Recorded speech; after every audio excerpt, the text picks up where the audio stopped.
Salut tout le monde, c'est Costel. Aujourd'hui, je vais vous parler des nouvelles lunettes DJI FPV et on va en parler en détail maintenant. On est parti pour une série de vidéos sur le DJI FPV. On est rentré dans l'ère numérique. J'ai mis un petit peu de temps à me décider, mais je me suis décidé.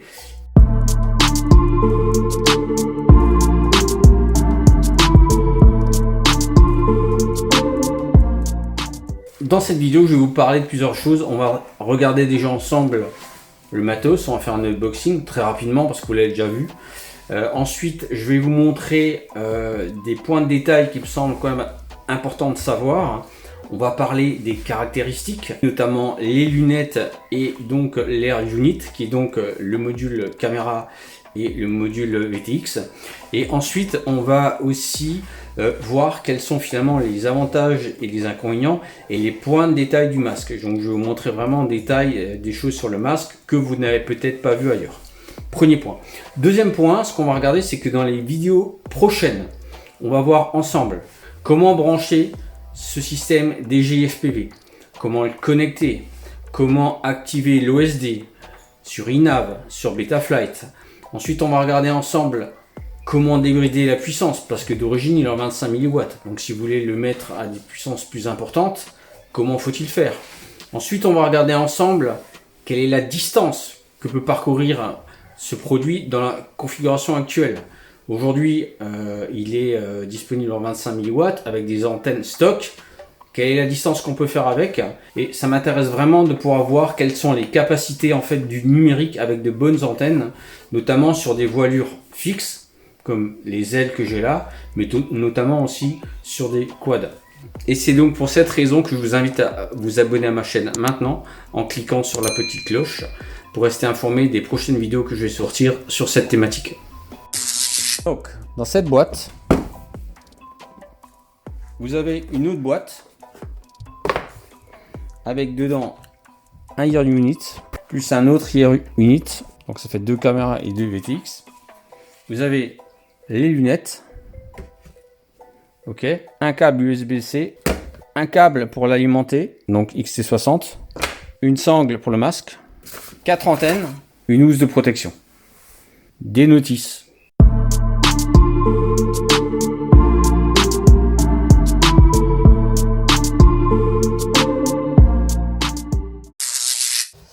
Ok, donc on va commencer par le masque. Donc le masque est de très bonne finition. Donc il est livré avec des sangles. Donc là vous avez des scratchs. Alors, vous voyez, ce sont des scratchs qui sont pas comme des velcro classiques.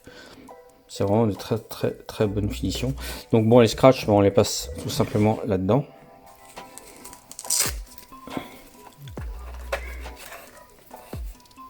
Et 3 fois. Voilà, donc ensuite vous mettez votre tête et voilà, vous mettez ça dedans.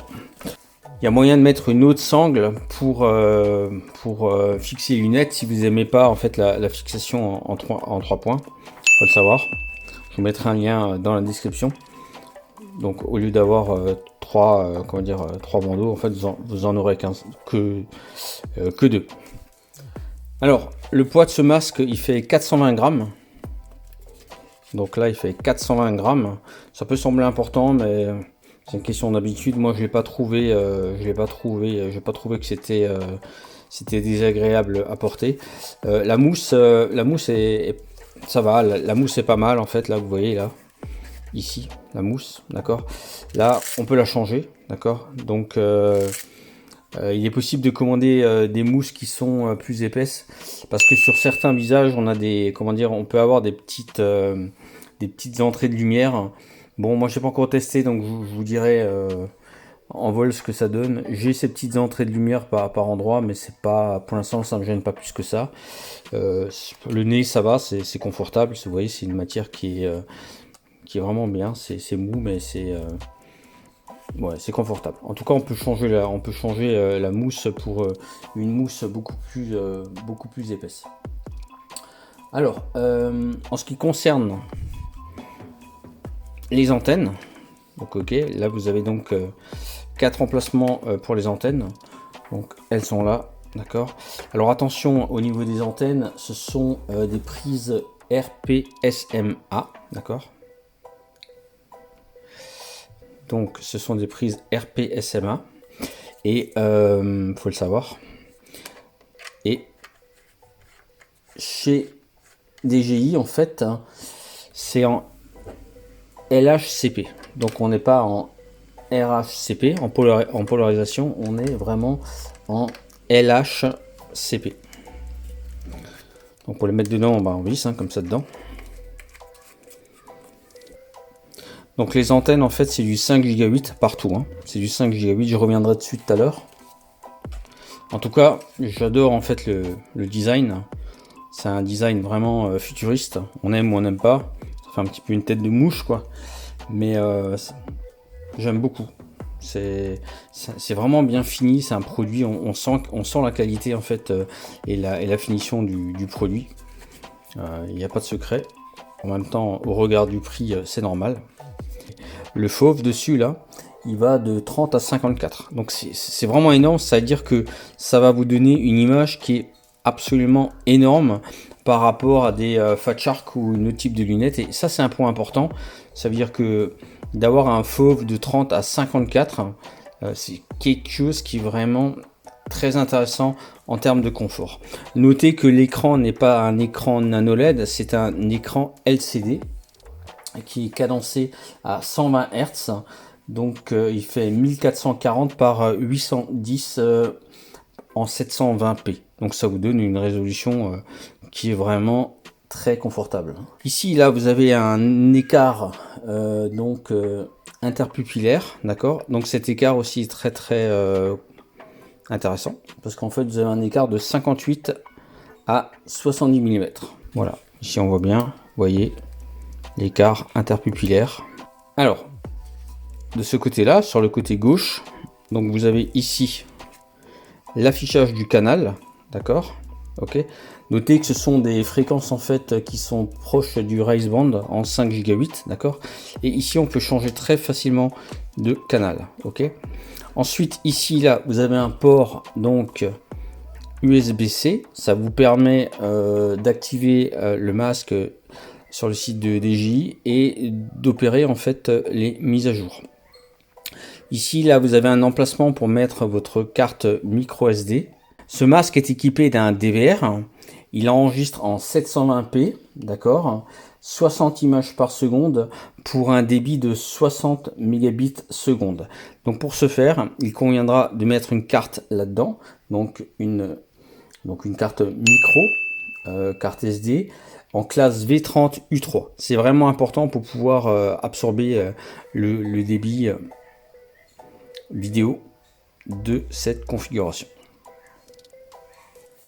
Alors de l'autre côté là vous avez un petit joystick là, c'est à dire que là dedans vous allez pouvoir directement aller vous balader dans le menu donc de Betaflight ou dans le menu du masque tout simplement, ou dans l'OSD, appelez ça comme vous voulez. Vous n'avez pas besoin de prendre les sticks de la radio, vous allez là dedans et vous validez par là, d'accord. Le bouton rouge là que vous voyez ici, c'est simplement pour démarrer l'enregistrement du DVR ou l'arrêter.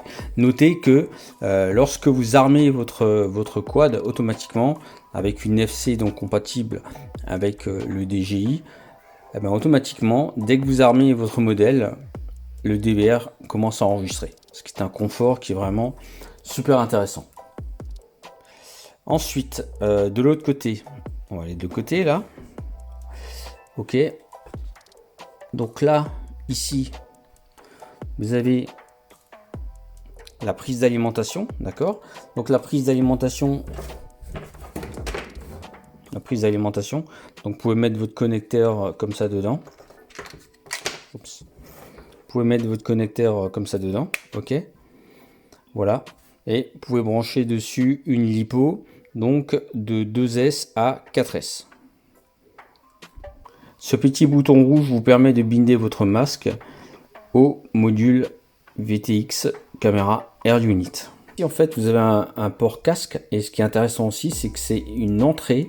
Vous pouvez faire une entrée donc AV-in, c'est-à-dire qu'on peut envoyer un signal vidéo analogique, quoi, j'imagine, par une jack. Donc en théorie, ça voudrait dire qu'on pourrait visualiser quelque chose qu'on enverrait au format vidéo à partir de cette jack.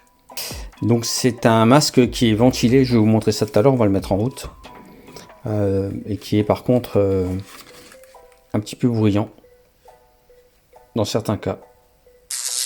Et on va parler maintenant de l'Air Unit. Donc l'Air Unit en fait c'est tout simplement donc l'ensemble caméra, d'accord. Ça c'est donc l'émetteur, ok. Et sur cet émetteur en fait vous avez la possibilité bien entendu de mettre les antennes qui sont livrées avec. Alors le module Air Unit c'est quoi? C'est un VTX, d'accord, qui intègre un enregistreur, d'accord. Et je vais vous donner les spécifications. Et avec deux antennes, d'accord. Donc ça veut dire que ce sont deux antennes en fait en 5 Go8 qu'on connecte en fait sur des ports, pardon, sur des connecteurs de type MMCX. Hein. Donc ce sont des MMCX. Voilà, ok. Donc on les branche là. Ensuite, bien sûr, vous avez ici un emplacement pour mettre votre carte SD avec laquelle vous allez pouvoir enregistrer cette fois-ci dans un format beaucoup plus important. La caméra enregistre en 1080p avec 60 images par seconde, ce qui est très très confortable. On n'est pas dans le 4K, mais par contre ça nous permet de restituer déjà une image qui est plutôt sympathique. Si vous n'avez pas envie de monter sur votre avion, dans tous les cas, une GoPro assez onéreuse ou autre chose. Voilà, donc c'est vraiment un 2 en 1, un petit peu comparativement à une Runcam Split V3 par exemple, sauf que là ben, vous êtes en HD avec un module VTX intégré.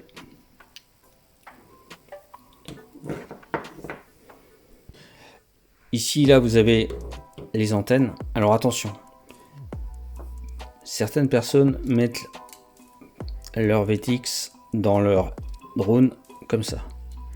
Et donc le problème c'est que l'antenne là, vous voyez, elle tient pas. Donc c'est pas fait pour. En fait, pour que l'antenne soit vraiment bien clipsée, pour que le connecteur soit vraiment bien clipsé dedans, il faut faire comme ça. D'accord? Et vous le mettez comme ça. Alors ça a l'air illogique, mais c'est vraiment le cas, parce que dans ce cas-là, vous voyez, il a tendance un petit peu à pousser, et en fait, il peut vite se déconnecter. À moins que vous ayez un support 3D, mais sinon, moi je recommande de le mettre comme ça, avec un support. Ok. Ensuite, vous mettez le deuxième dedans, là. Clac. Et là, c'est bon. Là, il est dedans. Ici, vous avez un port USB-C, pareil, hein, activation, mise à jour. Le boîtier est en aluminium de très bonne finition. Ok. Vous avez la caméra avec un petit cache. Notez que la caméra, on peut remplacer bien sûr les objectifs. Hein. Ce sont des objectifs standards. Donc la lentille est interchangeable au cas où quoi. Ok, vous avez 4 vis de fixation, 2 de chaque côté. Et ils ont fait ça bien, ils ont mis une petite flèche pour savoir dans quel sens la caméra enregistre. D'accord. Donc la petite flèche vers le haut, et là vous êtes bon.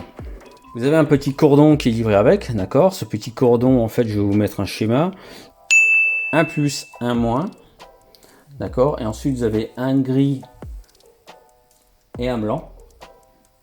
Le gris, le fil gris et blanc, c'est pour donc l'UART, pour votre OSD.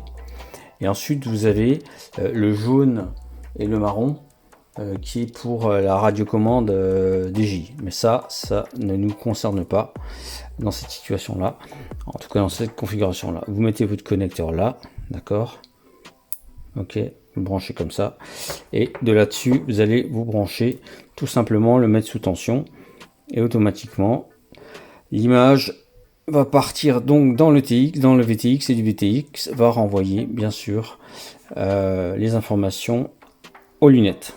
C'est tout simple. Notez que la tension d'alimentation de cet ensemble Air Unit est comprise entre 7 et 16 volts. Hein. Donc c'est entre 2 et 4S. Si vous mettez du 6S, il faudra penser à mettre un bec afin de ne pas endommager votre Air Unit. Alors, au niveau du poids, d'accord, le poids de cet ensemble est environ de 58 grammes.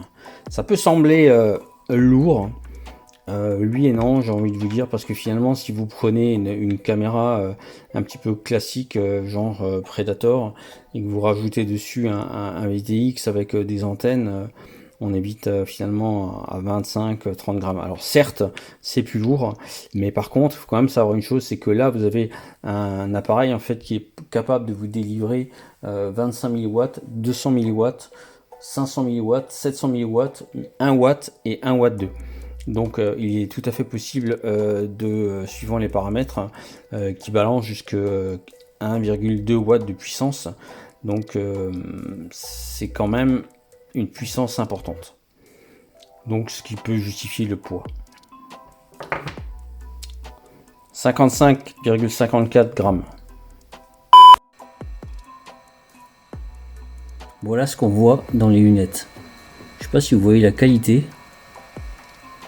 C'est un truc de malade. C'est vraiment un truc de malade, la qualité. Il est temps que je vous dise un petit peu ce que j'en pense, les trucs cool que j'ai trouvé et les trucs moins cool.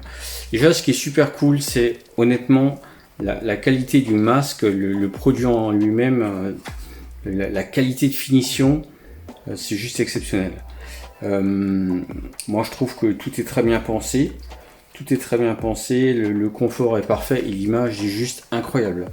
Moi, au moment où j'ai mis l'image et j'ai regardé dedans, comment dire, j'avais l'impression d'être, en tout cas, j'ai vraiment l'impression d'être au premier rang d'une salle de cinéma. Vous allez dans un cinéma, vous mettez au premier rang, vous regardez l'écran de cinéma, voilà, vous mettez le masque, vous voyez la même chose. Vous avez un immense écran devant vous, d'une qualité exceptionnelle, c'est comme si vous êtes au premier rang au cinéma, et franchement c'est incroyable. Et pour vous donner un autre exemple, c'est comme si vous avez une GoPro, vous avez le retour vidéo sur votre téléphone, mais sans latence, c'est-à-dire que vous bougez, ça marche tout de suite. Donc bon, je l'ai pas encore testé en vol, mais honnêtement c'est vraiment impressionnant. Je crois que depuis que je fais du FPV, j'ai jamais vu une telle révolution en termes de qualité d'image, sachant que l'image c'est vraiment la chose la plus immersive, c'est vraiment la chose la plus importante quand vous êtes en vol. Et si vous avez une image qui donne un tel rendu, j'imagine que, enfin, je sais pas quoi, vous volez quoi, comme un oiseau, vous êtes dedans vraiment, vous êtes vraiment en immersion. Et certes c'est grand, mais c'est pas gênant. Honnêtement, moi j'avais déjà un headplay, et je l'ai encore d'ailleurs. Et donc je suis habitué à avoir un grand écran et avec mes lunettes, vous avez remarqué, je suis porteur de lunettes, et ben ça passe très bien. Voilà, je suis agréablement surpris pour ça. Alors, ça sont donc après bon, les antennes, on verra exactement, ce que ça donnera. On fera un test de portée très prochainement, voir un petit peu qu'est-ce que ça donne dans la configuration stock. Mais honnêtement, le produit, pour l'instant, ce que j'ai vu, hein, il est bluffant. J'ai rien à dire, mis à part un point qui est très gênant. Et pour moi, c'est une erreur de conception. Donc, primo, c'est un petit peu les points négatifs du masque. Hein. Donc, primo, il y a la sangle. Bon, elle est comme elle est, je dis pas, mais si vous souhaitez mettre une batterie externe, en fait, donc ce type là par exemple, d'accord, vous avez pas de quoi pour accrocher dessus, d'accord. Il faut savoir que ce masque il est vendu avec un câble d'alimentation là, d'accord, et il n'y a pas de batterie avec quoi. Bon, vu le prix, je trouve ça un petit peu abusé, mais bon, quand vous achetez un Mavic, vous avez des batteries avec un chargeur, ça je trouve un petit peu dommage. Premier point. Et le deuxième point qui est le plus grave pour moi, c'est ça. Regardez, je vous montre. Donc, là, vous avez donc le connecteur, là, ouais, ici. Et là, vous pouvez mettre votre alimentation dedans. Ok. Attention, ça va souffler. Jusque là, on est d'accord. Ok, donc vous imaginez, vous mettez ça sur la tête, d'accord. Ok. Voilà, j'ai ça sur la tête. Et du coup, vous avez ce câble qui pend et qui descend. Et donc du coup, vous devez mettre votre lipo en poche. D'accord? Bon, c'est un peu dommage d'avoir un dispositif comme ça, de se retrouver avec une lipo en poche. Bon, avec un fil qui se balade. Et le problème, en fait, le vrai problème, c'est pas ça. C'est que lorsque vous allez commencer à bouger un petit peu, et regardez bien, hein, je le prends juste avec le bout des doigts, je fais comme ça, là. Il s'enlève comme rien. Ça veut dire que vous êtes en train de voler, vous faites une mauvaise manipulation, pouf, le câble il s'en va. Et vous perdez la vidéo, vous perdez tout, enfin voilà, c'est un peu la cata. C'est la cata. Donc pour ça, il faudrait, je pense, faire un micmac pour que le câble il passe là-dedans. Voilà, qui passe là-dedans, là, vous voyez, il faut le passer derrière. Il faudrait faire un, comment dire, mettre un rilsan, quelque chose. Bon, bref, quoi. La solution, à mon avis, c'est de changer le bracelet, là, et simplement de l'alimenter avec une lipo, enfin, un petit boîtier comme ça, avec un petit boîtier comme ça, avec des lions dedans. Et du coup, ben, on le met comme ça dessus, puis c'est réglé, quoi. Puis comme ça, vous n'avez pas de câble. Voilà. Ça, c'est honnêtement... C'est un truc que je trouve, enfin, c'est assez surprenant quoi, qu'ils aient pas pensé à mettre un connecteur plus sérieux quoi. Parce que là, ça s'enlève comme rien. Vous êtes en vol, vous l'enlevez, vous perdez votre modèle si vous n'avez pas de dispositif de sécurité. À part ça, c'est tout. Donc c'est la seule modif. Ça sera certainement le remplacement du bracelet. Moi, je mettrai peut-être une autre mousse. Et voilà. Concernant le module Air Unit, donc qui intègre donc la caméra et donc l'émetteur, d'accord, les deux antennes. Bon, je sais pas exactement avec le système de connecteur si dans le temps ça vieillit bien. Honnêtement, je sais pas. Bon, voilà, ça fait le job quoi. C'est vrai que c'est un peu lourd, mais encore une fois, c'est discutable parce que si on prend le matériel qu'on a dans en FPV, on a vite du poids avec la caméra, le VTX, les antennes. Moi, ça me choque pas énormément. Ce qui me choque plus, en fait, c'est l'encombrement. Je le trouve quand même assez gros. Et surtout, ce qui m'inquiète un petit peu, c'est qu'il chauffe énormément. Donc à voir, effectivement, est-ce qu'il chauffe simplement lors de la mise à jour ou est-ce qu'il va chauffer énormément tout le temps? À voir. Et le point négatif, c'est la longueur du câble. La longueur du câble, c'est tout petit, ça doit faire à peu près 10 cm. Donc c'est vraiment court, surtout si vous voulez mettre ça dans une aile. Alors voilà, il y a ce système-là. Maintenant, il y a Cadix Vista qui vient de sortir. Donc c'est un, pour ceux qui ne connaissent pas, je vous mets un petit lien. C'est un autre module en fait qui fonctionne avec les lunettes DJI FPV.